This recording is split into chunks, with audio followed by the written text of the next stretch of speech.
Magandang umaga, kumusta po? Narito po ulit ang update natin para sa lagay ng ating panahon ngayong umaga po ng April 21, 2024 na kung saan sa ngayon ay easterlies pa rin ang dominanteng hangin na umiihip po dito sa ating bansa habang mayroon pa ring ridge ng high pressure area na nasa southeastern part ng Japan.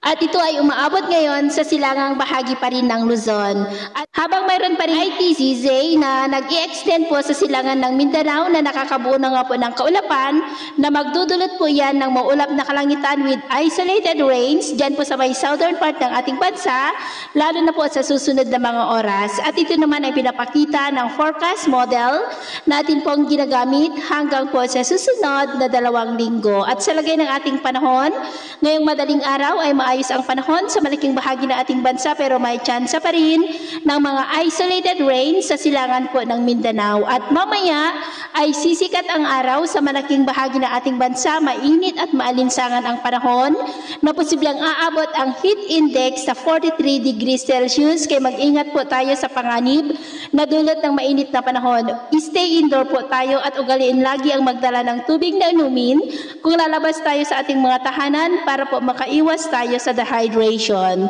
Pero sa kabila ng mainit na panahon ay may mga isolated rain sa silangang bahagi po ng Caraga at Davao Region. Epekto po yan ng kaulapan na nabubuo po dahil sa ITZZ.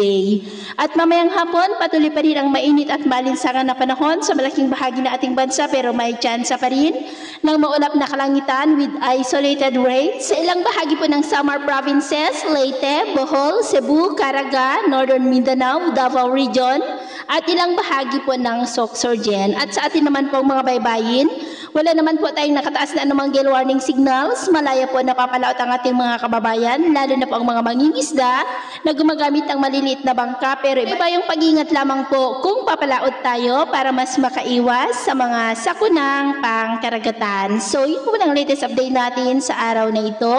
At ako po muli si James na nagsasabing sa kahit na ng pagsubok po na darating sa ating buhay, huwag na huwag po tayong mawawalan ng pag-asa. Thank you and God bless.